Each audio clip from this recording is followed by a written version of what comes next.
Hey everyone, welcome back to Financial Futures, your go-to channel for all things related to financial planning, retirement, and of course, Social Security updates. Today, we're diving deep into the future of Social Security, highlighting three major changes set to roll out in 2025. But before we get into that, don't forget to hit the like button and subscribe for more insightful updates on Social Security. Alright, let's jump right in. Now, let's address the elephant in the room: Social Security anxiety. Contrary to popular belief, it's not just baby boomers who are concerned about the future of their benefits. According to a recent Gallup poll, a staggering 80% of adults under 62 are worried about Social Security running dry by the time they retire. Surprisingly, it's Generation X, born between 1965 and 1980, that's feeling the heat the most. With retirement on the horizon for many in this demographic, the looming uncertainty surrounding Social Security benefits is causing significant stress. But fear not, we're here to shed some light on what lies ahead. And now, let's turn our attention to a familiar face in the realm of Social Security discussions: Senator Bernie Sanders. In a recent speech, Senator Sanders passionately advocated for the expansion of Social Security benefits, proposing an increase of $200 per month for recipients. He highlighted the harsh reality that many seniors are facing, trying to make ends meet on meager incomes, while the cost of living continues to rise. Sanders' proposed expansion aims to alleviate financial strain for retirees and ensure the longevity of the Social Security program. Let's take a moment to listen to his powerful words. It's the same old story. Yeah, we got in the richest country in the history of the world, 25% of our seniors are trying to get by on $15,000 a year. Try it sometime. Half of our seniors are trying to get by on $30,000 a year. When I talk about anxiety and stress, half of older workers between 55 and 65 have virtually no retirement savings at all. And then you hear people talking about cutting Social Security. In terms of education, we used to be the best educated country on earth. We're now falling behind many other countries in terms of the percentage of our kids who go to get a higher education, and many of those kids leave school deeply in debt. So we don't have to harp on the issue, but it's not just a healthcare system that is broken. It is not just the way we treat our seniors, which is abysmal. We have the highest rate of childhood poverty of almost any major country on earth.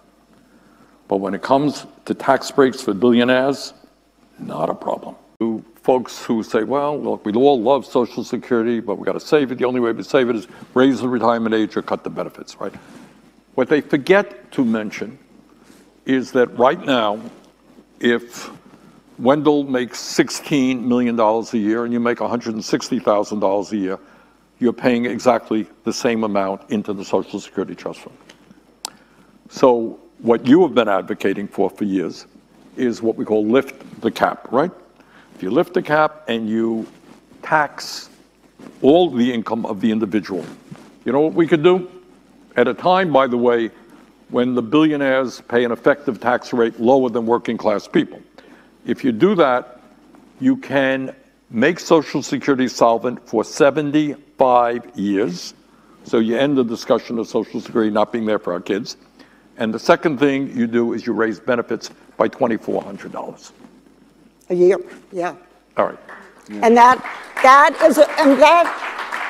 is a bill that should be voted on. Well, we're going to push it. Believe me. Because, right, but it is again these and it would put Republicans in a bind because they don't want to. They're against raising revenue, so they'd be against it for that. They definitely don't want to say they want to cut benefits because, again, their own voters against it. They don't want to offer an alternative. It is the perfect issue to bring up. Now, let's delve into the heart of today's discussion: the three major Social Security changes slated for 2025. First up, we have the eagerly anticipated cost of living adjustment (COLA). Projections indicate a 2.7% increase in benefits for 2025, providing much-needed relief for retirees facing rising expenses. However, this adjustment may not be enough to offset the impact of our next change.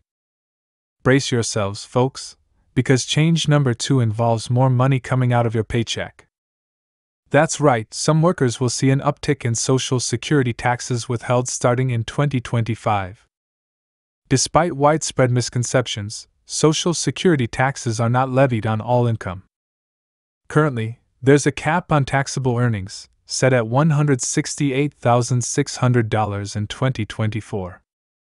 But for those earning above this threshold, be prepared to contribute more towards securing your future retirement benefits. And finally, let's address the elephant in the room: benefits being withheld for working recipients. It's a bitter pill to swallow, but for those who haven't reached full retirement age and exceed certain income thresholds, a portion of their Social Security benefits may be temporarily withheld. This retirement earnings test aims to ensure the sustainability of the program while encouraging continued workforce participation. Remember, folks, while the future of Social Security may seem uncertain, there's always something to look forward to in life. Whether it's exploring your local area or embarking on a road trip, find joy in the little things. Well, that wraps up today's episode of Financial Futures. Thank you all for tuning in, and don't forget to check out our other videos for the latest Social Security updates. Until next time, take care, stay safe, and keep planning for your financial future. See you in the next video.